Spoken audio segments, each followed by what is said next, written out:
What if Dr. Doom studied philosophy instead of science? Every version of Dr. Doom's origin story starts the same way.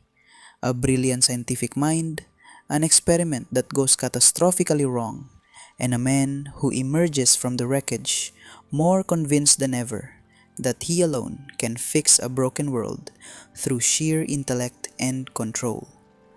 But here's a question worth sitting with. What if Victor Van Doom had never touched a science lab at all?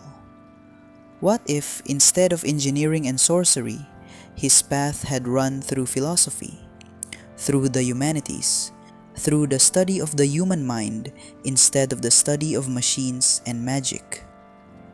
This isn't really a comic book question. It's a philosophy question wearing a comic book costume, because underneath it is something much bigger. Does what we study shape our character? Or does our character simply find a new outlet, no matter what we study? 1. The Scientist's Trap.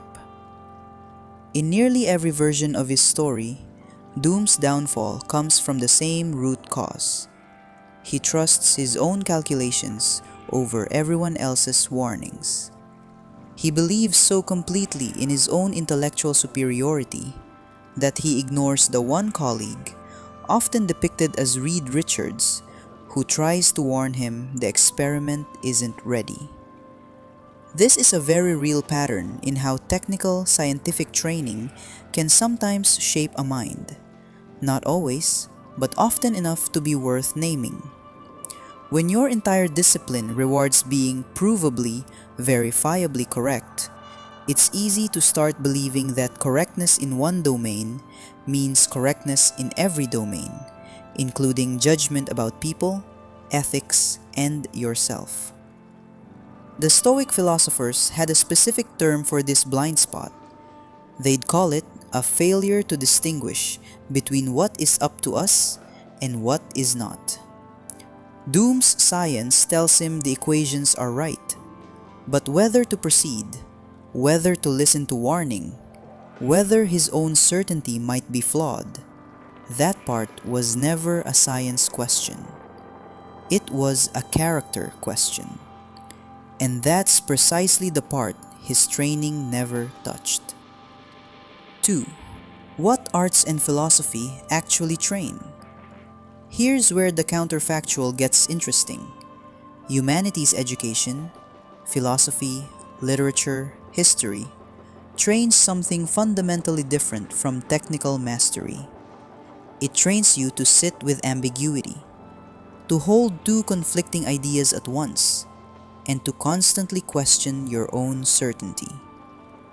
A philosophy student spends years being taught to construct an argument, and then immediately construct the strongest possible counter-argument against their own position.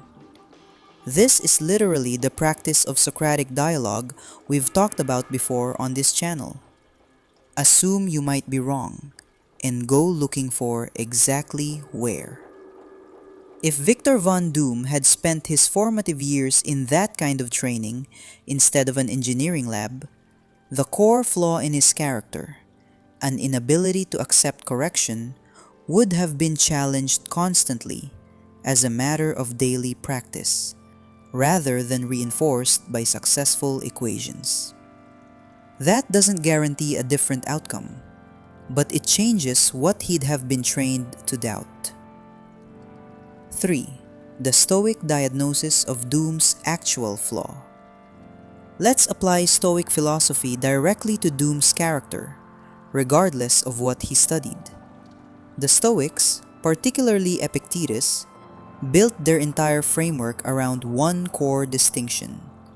Some things are within our control: our judgments, our choices, our responses, and some things are not: outcomes, other people's opinions, fate itself.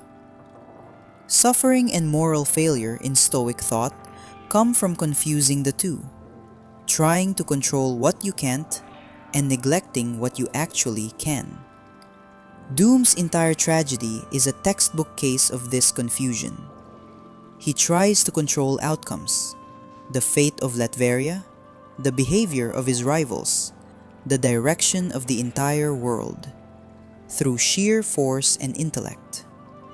What he never tries to control is the one thing Stoicism says is actually within his power: his own reaction to being wrong, his own willingness to be questioned. A philosophy education wouldn't have given Doom less ambition. Stoicism was never about smaller goals. Marcus Aurelius ran an empire while practicing it. What a philosophical training might have given him is a framework for locating where his actual power lay, not in forcing the world into his image, but in mastering his own responses first. 4.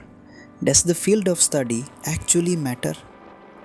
6 to 7:30. Here's the honest, credible answer to our original question. Probably not as much as it seems. Character psychology research generally suggests that personality traits, including things like need for control, intolerance of being wrong, and grandiosity, are relatively stable and are shaped far more by early life experience, temperament, and formative relationships than by choice of academic major. A brilliant, rigid, control driven mind can emerge from a philosophy department just as easily as from an engineering lab. The discipline simply gives that mind different tools and different language.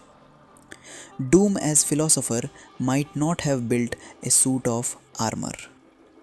But there is a very plausible version of that story where he becomes an authoritarian political theorist instead, constructing an airtight philosophical justification for exactly the same tyranny, just argued in essays instead of executed with technology. The uncomfortable truth is, character is the constant, discipline is just the delivery method. So maybe the more useful question isn't what if Doom studied philosophy instead of science? It's this: what are you studying, working on, or building your identity around right now? And is it quietly reinforcing a blind spot the way Doom's lab work reinforced his? Whatever field you are in, whatever skill you are mastering, ask the Stoic question underneath it: am I only getting better at being right, or am I also getting better at being correctable? That second skill doesn't come from any specific major. It comes from deliberately practicing it, the same way Doom never did. If this gave you a new way to think about mastery, ego, and where real growth actually comes from, that's exactly what Inner Compass is here for. Subscribe and let's keep exploring the ideas that shape how we think.